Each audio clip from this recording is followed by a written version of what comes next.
Welcome to Empowering Humility, where we're on a mission to promote human flourishing by restoring humility as a common denominator in society today. Let's dive in.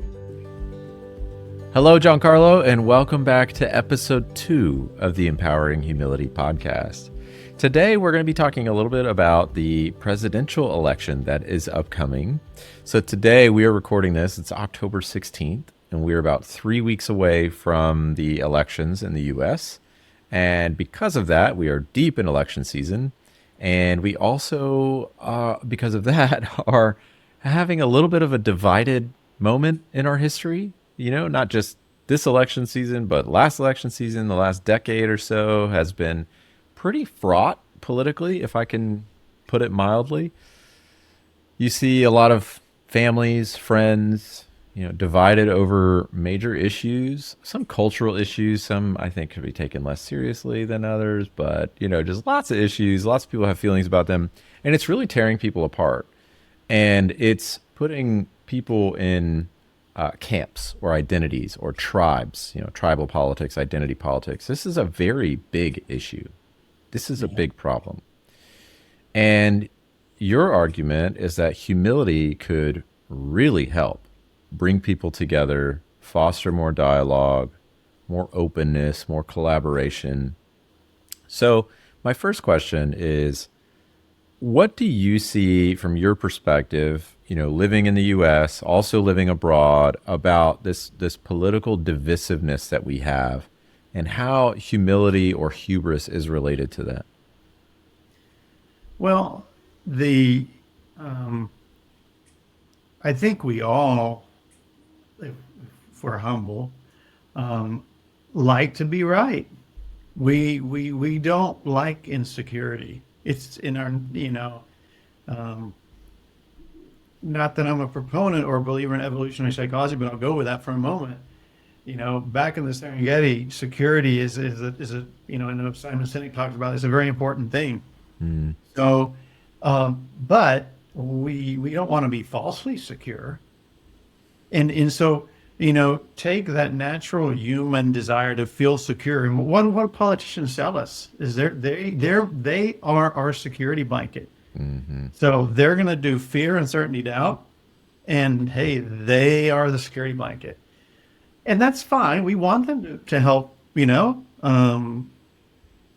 create a military for the common defense that'll protect us. Absolutely. And we want to protect us even from ourselves. And that's where our constitutional republic is a beautiful mixture. But combine like human nature, which we all have that with human nature, with a massive industry that we didn't have before, and that's grown massively, if you want such a limit, of like social media, that makes money off of reinforcing our gods of security, so both politicians are trying to play off that. And it's funny, I don't know about you, but it is absolutely amazing how many emails I get from both sides of this equation.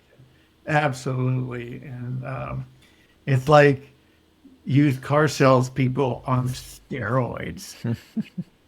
And not that there's anything wrong with used car salesmen. Exactly. I'm very. I get what you're saying. Exactly. Yeah. Exactly. Anyhow, I don't know if I think I ventured off the question, but yeah, just that idea that humility is really key to bringing people together, because we've got this such division. And you mentioned like fear, uncertainty, and doubt. As a marketer, I've heard that so many times. I had a boss once say, like, we need to dial up the FUD in this copy that I was writing. Right. And I just struggle with that, because I don't want to divide people. I don't want to make people feel more fearful or more shame or more uncertainty than they already have. I'm loaded with that. Who wants more of that in their life? Yeah. But at the same time, we do have this strong need for safety and security. And so the more you can dial that up as a politician or a marketer or a company, a social media algorithm, it is very powerful. It's very effective. It just happens to be very effective in the worst way and makes us, the worst versions of ourselves. But humility, you argue, can help that. That's what we believe. We believe that, like, and again, it's a bipartisan. I haven't met anyone on either side of the aisle, any type or independent, that has said, you know what, humility is the downfall of society. Not one. Yeah. You know, the so one of my hopes is that if we could supercharge humility, restore it. Like, I would love to see one of the candidates decide, to play off the MAGA.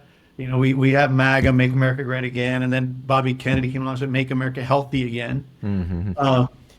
I'd like to propose, whoever wants my vote, and I would say the community of people who believe in humility, they need to be promoting Make America Humble Again. So, Maha.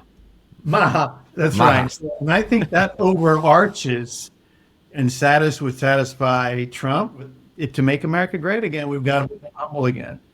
To make America healthy again, we've got to become more humble.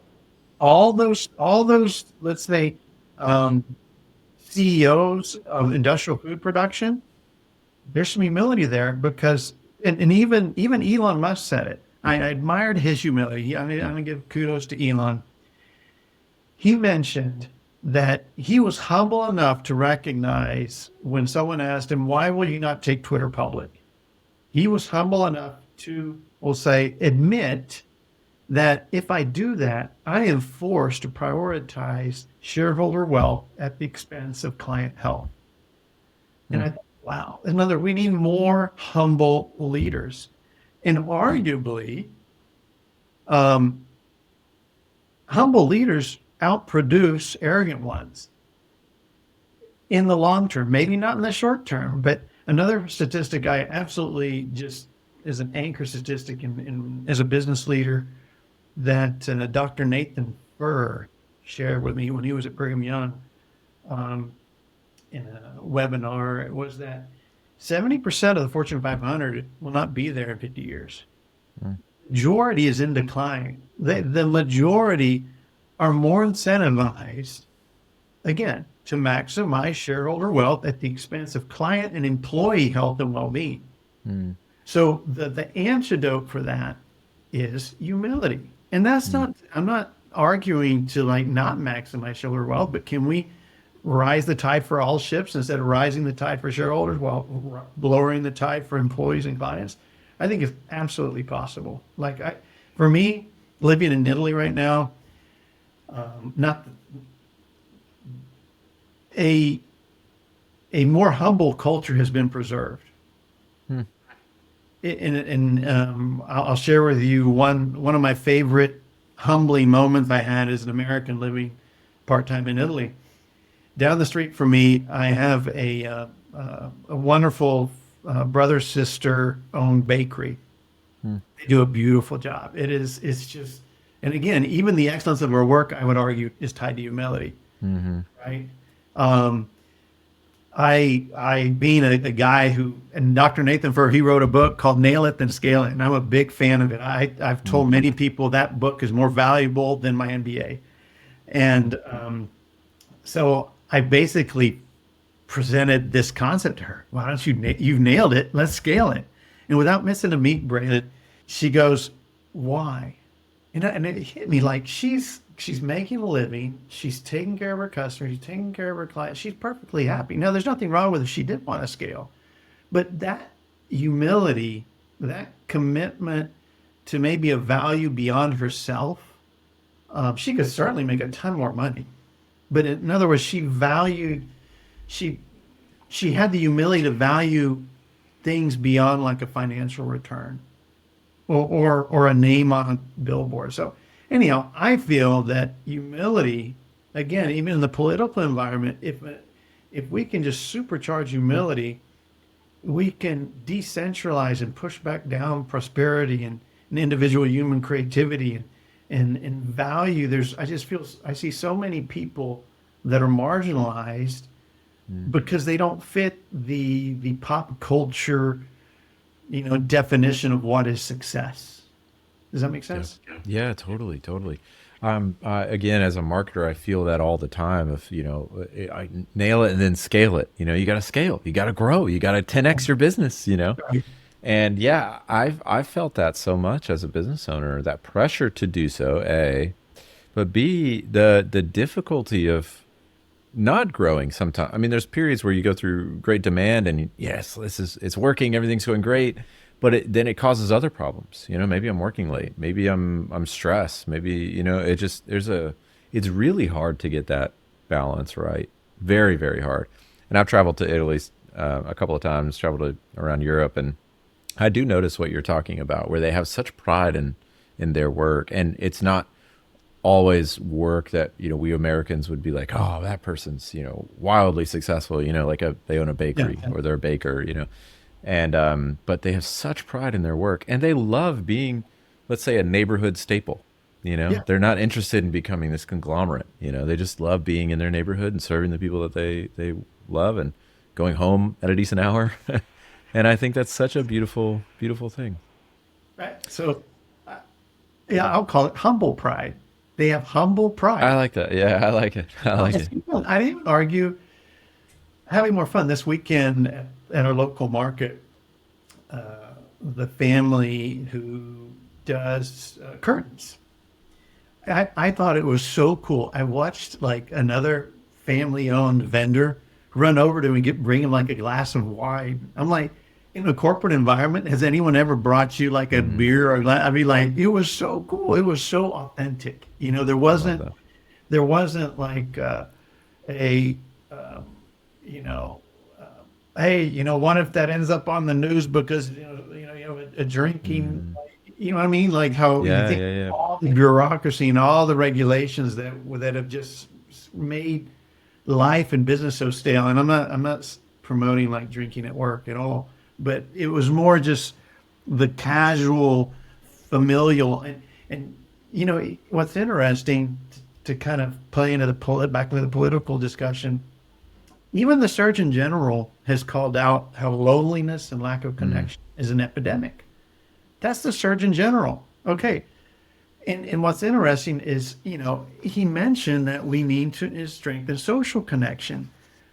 But what type of social connection? We don't need more hubris or bias or angry or divisive connection. We don't. That's it's. We need humble connection. Yeah. Yeah, in the business sense, I mean, you've been through business school. I've been through business school.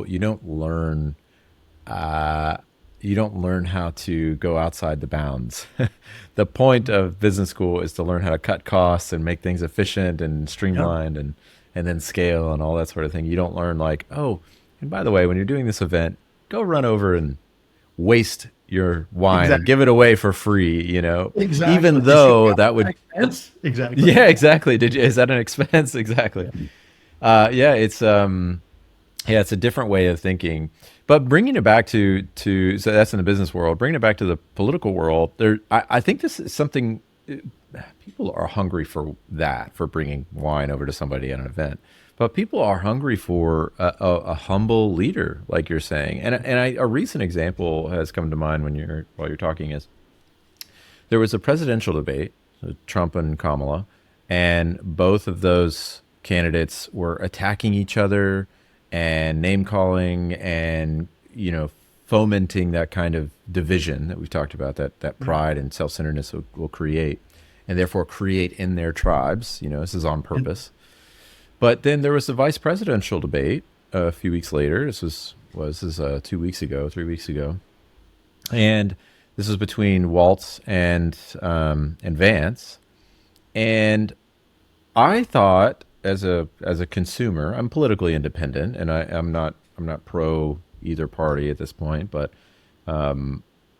I thought that it was such a success for what a debate should be and what our politicians should be.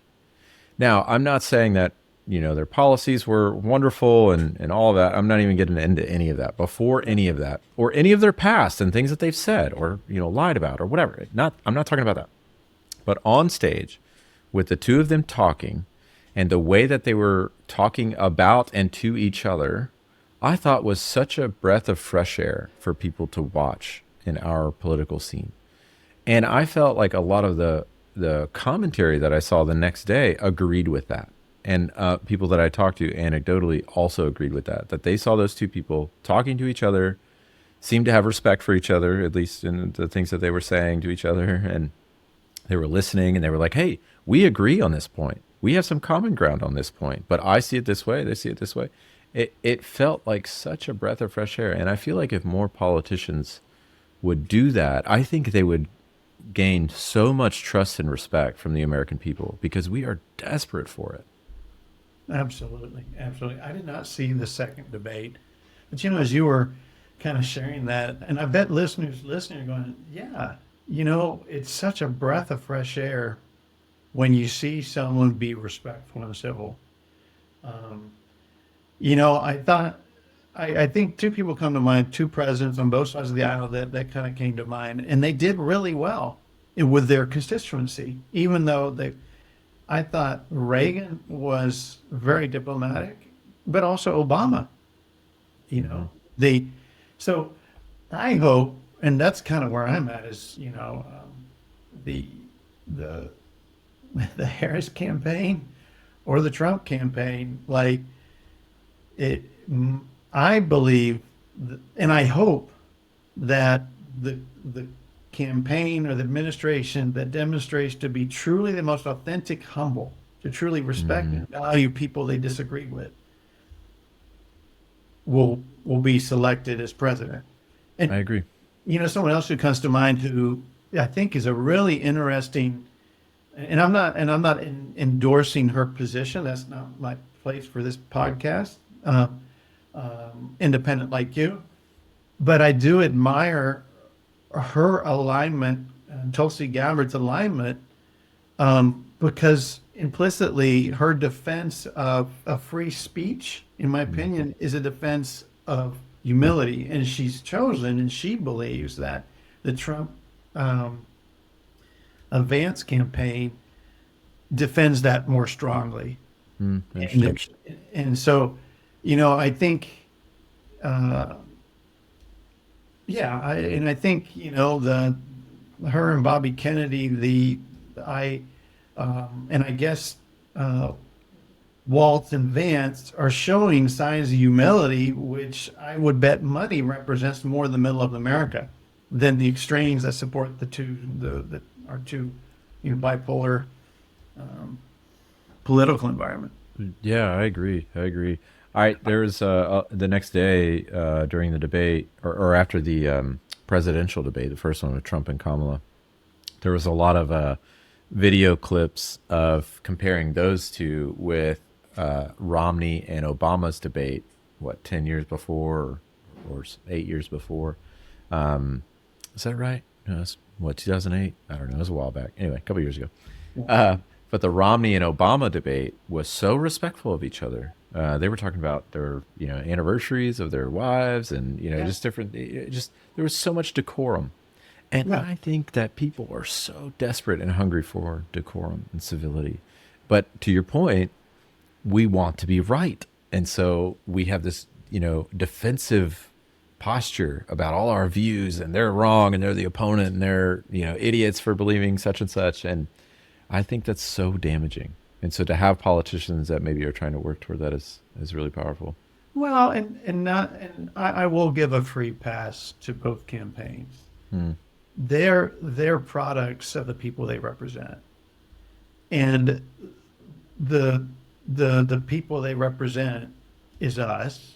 And when you look at like the study by John Haidt, The Anxious Generation, or the social dilemma by Tristan Harris, the influences, and I'm not knocking Mark Zuckerberg or Facebook or Twitter, but I think we've built technology that's gotten ahead of us, and it influences to our detriment without our collective knowledge. And this is where I'd love to see a senior leader go, hey, social media is not a bad thing, but we're gonna put cigarette labels on this. We're gonna use, instead of using AI that kind of, and there's nothing wrong with making money. We at UNIB marketeers, it's from the beginning of time, we want to present our product in the best light, and we want to serve precisely the needs of our users, but we don't want to take advantage of that.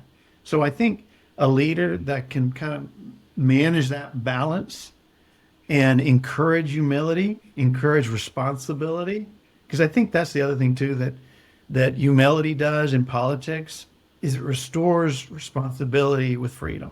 And I think if I had to kind of summarize where I think America's gone off the rail, or even just Western capitalistic society, is we've disconnected responsibility from freedom. And I would argue that responsibility, when we do that, to our detriment, it's the lack of humility.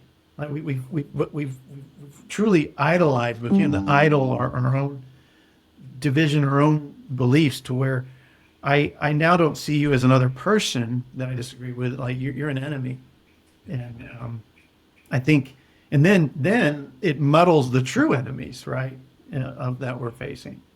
So yeah. It's unclear who the real enemy is, if there is, however you would phrase that, depending on your belief system or whatever. But it makes it the other person who actually should be an ally or a neighbor, if you want to call it that. Giancarlo, thank you so much for your thoughts on this. I know this is a massively complex topic.